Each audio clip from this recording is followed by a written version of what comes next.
When the Ottomans won, the battlefield did not end in silence.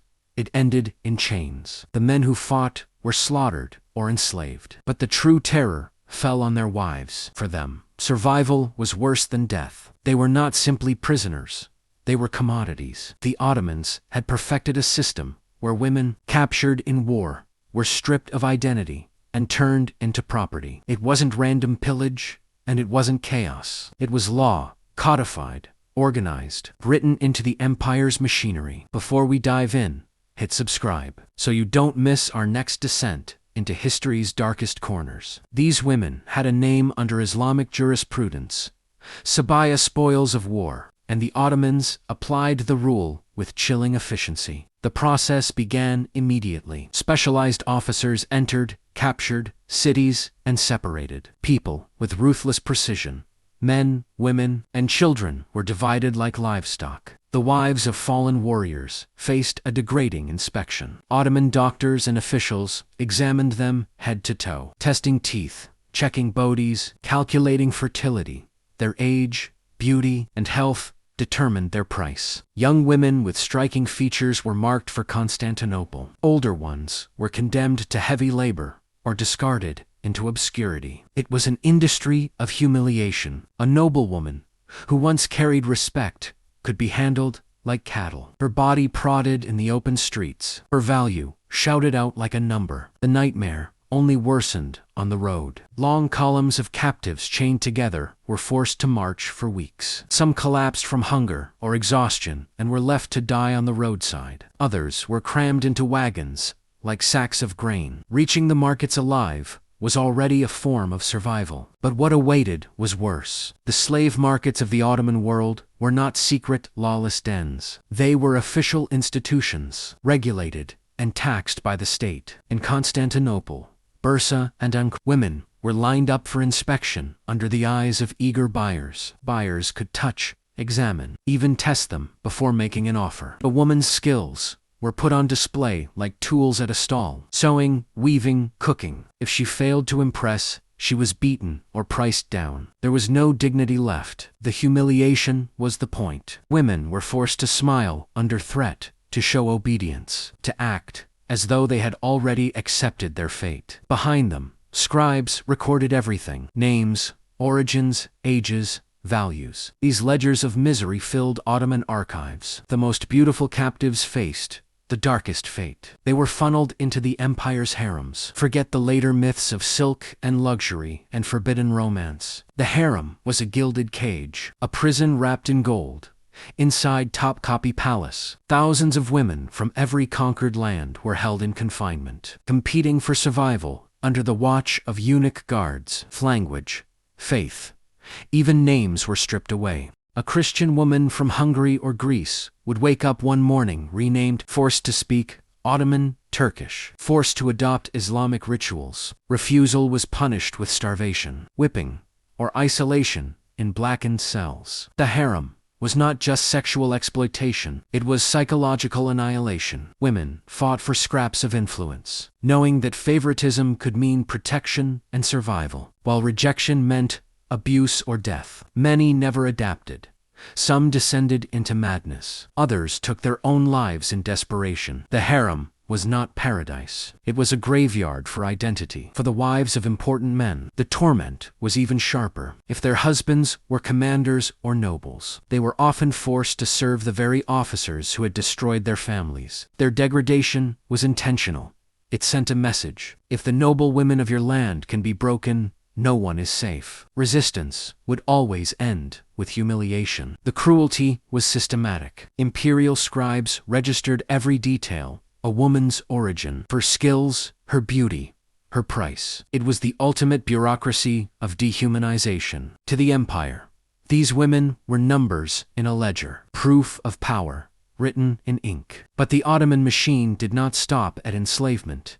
It went further. Captive women became producers of the next generation of slaves. Any child born of an enslaved mother automatically belonged to the master. Mothers were forced to raise children they could never truly call their own, knowing the empire could rip them away at any time. The womb itself became another tool of exploitation. And when even this was not enough, religion was turned into a weapon. Captive Christian women were dragged into forced conversions, ceremonies that had nothing to do with faith and everything to do with domination. Refusal meant torture. Acceptance meant the final severing of ties to their families, their culture, their entire past. Conversion made escape meaningless. Even if a woman ran, she could never return home. She had been erased legally and spiritually. This was how the Ottomans turned conquest into permanence. The battlefield might last weeks, but the fate of the women stretched for generations. Their bodies became extensions of the empire's power. Their children were born into chains. Their identities were systematically obliterated. And yet, this is only half the story. Because the Ottomans were not satisfied with domination in private, they weaponized humiliation in public, turning the suffering of these women into a warning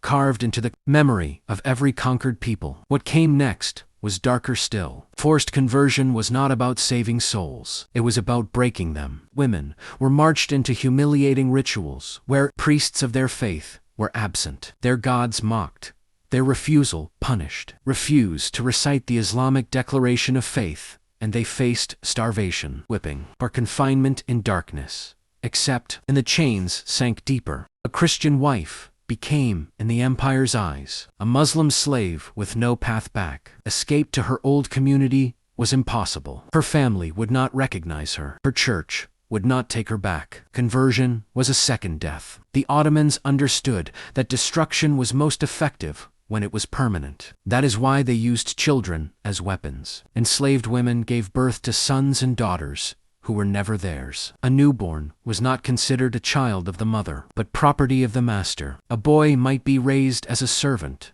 a soldier, or sold into the janissary system. A girl was marked to replace her mother in the same cycle of sale, humiliation, and confinement. Mothers raised children, knowing they were raising the next generation of slaves. Their wombs became tools for the empire. The records proved the scale. Ottoman scribes meticulously catalogued captured women, name, age, price, skills. These ledgers piled high in imperial archives, transforming human misery into official documentation. Nothing was random. Every act of brutality was written, stamped, and filed. The empire turned horror into paperwork. And for the wives of powerful enemies, the punishment reached another level. They were not hidden away in markets or harems.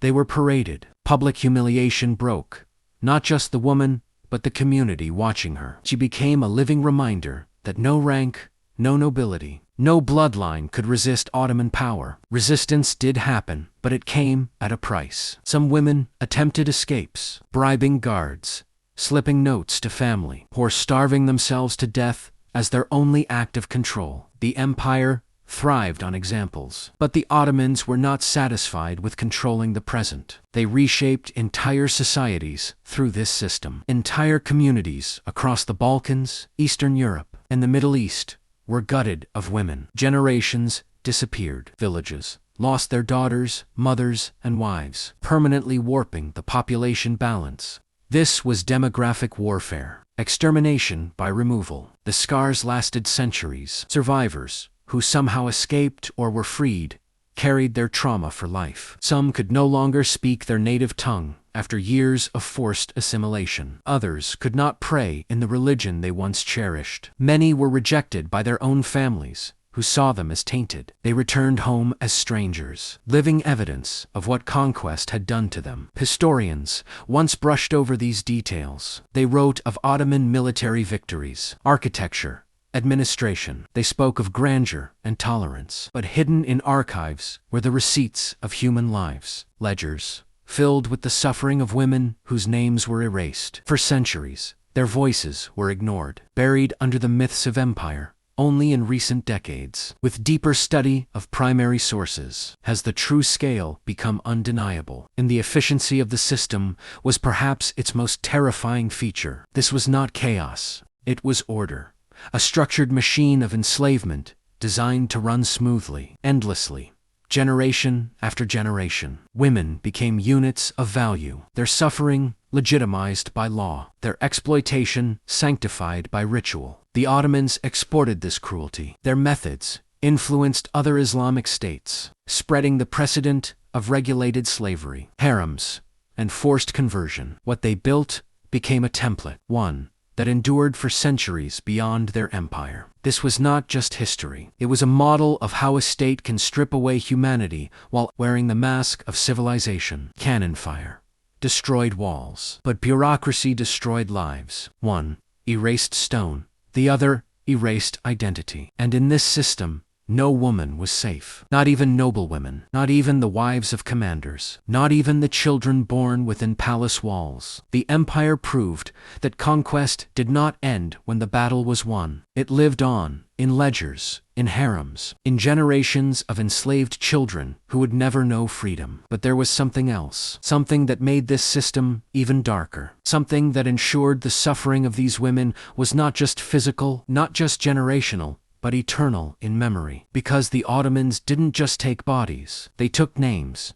Every woman captured was renamed. Every record stripped her of origin, turning her into Ottoman property on paper. But what if I told you that the Ottoman system of enslavement was not the worst fate? That some women faced punishments so calculated, so sadistic, that even the empire's own records struggled to describe them. That truth is darker still. Some women were not sold, not parceled out to harems, not sent to kitchens or markets. They were broken in ways designed purely for spectacle. When cities resisted too long, when commanders defied the Sultan, their wives were singled out. The empire turned them into living warnings. Punishment began with exposure. Captured, women were dragged through streets, chained, beaten, and displayed before their conquered communities. Their humiliation was not private. It was policy.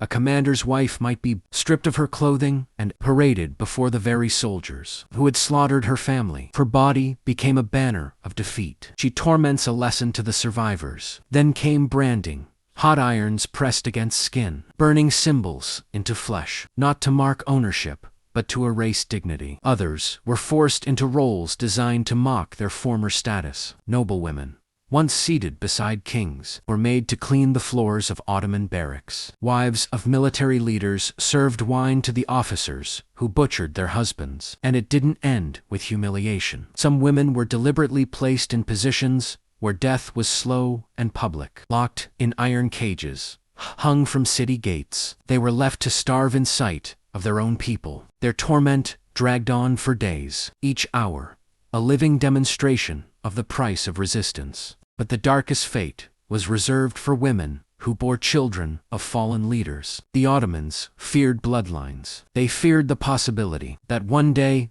a son of a defeated commander might rise to reclaim his father's name. So they cut the lineage at its root. Infants were torn from mothers, sold or executed. A mother, forced to watch the killing of her child, understood immediately. The empire would not allow even the shadow of resistance to survive. For some, torture was methodical. Ottoman officers employed psychological cruelty alongside physical torment. Women were forced to choose between their children, one spared, one killed, so their loyalty would be shattered forever. Others were kept alive only long enough to witness the execution of family members. Their lives were prolonged, so their suffering could be savored. And all of this was written down. Every act, every punishment. The Ottomans documented horror, like accountants tallying profits. It was proof of power, but the cruelty went further still. Some women were used as weapons of conquest. A commander's widow might be sent back to her own city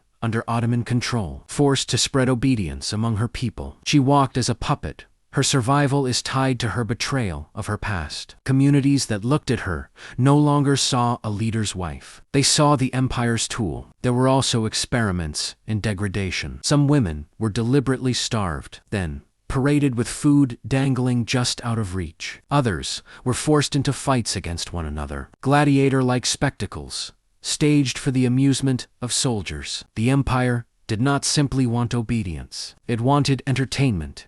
Human suffering became a sport. Women who refused to convert were dragged into mosques and beaten in front of congregations until they whispered the words of the Shahada. Their broken voices became evidence of submission. For those who still resisted, the empire made their deaths slow, turning executions into drawn-out sermons on the futility of defiance. But perhaps the most chilling punishment was silence. Some women were erased not by death, not by torture, but by complete disappearance. They were taken into secret chambers, confined for years, allowed no contact with the outside world. They did not live. They did not die. They simply ceased to exist. Ghosts, swallowed by the empire's machinery. Their memory is fading, even among those who once loved them. Communities were scarred forever. Villages that resisted never forgot the images burned into their minds. Wives of leaders mutilated. Mothers watching their infants slaughtered. Sisters dragged screaming through the streets. And the women who lived, they carried torment into every breath. Survivors described sleepless nights, haunted by screams. Bodies that never healed from whips. Minds shattered by choices no human should face. Some never spoke again. Others wandered aimlessly, incapable of recognizing home or kin. Their survival was not a triumph. It was another form of punishment. The cruelty escalated because it worked. Fear traveled faster than armies. Cities surrendered, not because walls collapsed, but because word spread of what awaited the women inside. The Ottomans did not need to fight every battle. Sometimes the screams of the conquered were enough to force the next city to open its gates. This was conquered by terror, not only swords and cannons, but wombs, children, and wives weaponized against entire nations. And yet, there is one final detail, one final layer of horror that seals this history in blood. The empire did not consider this cruelty a crime. It was the law. Every act, branding, humiliation, forced conversion, enslavement, was legitimized through doctrine and bureaucracy. Judges, scribes, and officials blessed the suffering. The system was not rogue violence. It was sanctioned, organized, legal, which means the destruction of these women was not just tolerated. It was celebrated as order, as civilization, as empire. And that is why the story does not end in the 16th century. It lingers. It echoes. Because once a system proves that absolute domination can be dressed as law, it sets a precedent. Others watched. Others copied. The Ottoman system became a template for empire-wide control of women across continents. The wives of defeated warriors were not just victims of a single conquest. They were the foundation of a legacy of exploitation that outlived them, replicated again and again across centuries. And yet, there is still one question history never fully answers. What became of the ones erased? The women who vanished into silence, into archives, into graves without names. Their stories are not written. Their fates are not known, which means the darkest truth of all may be the one we will never uncover. And this is why the story of what the Ottomans did to the wives of defeated warriors still echoes, not because of how they lived, but because of how completely they were erased.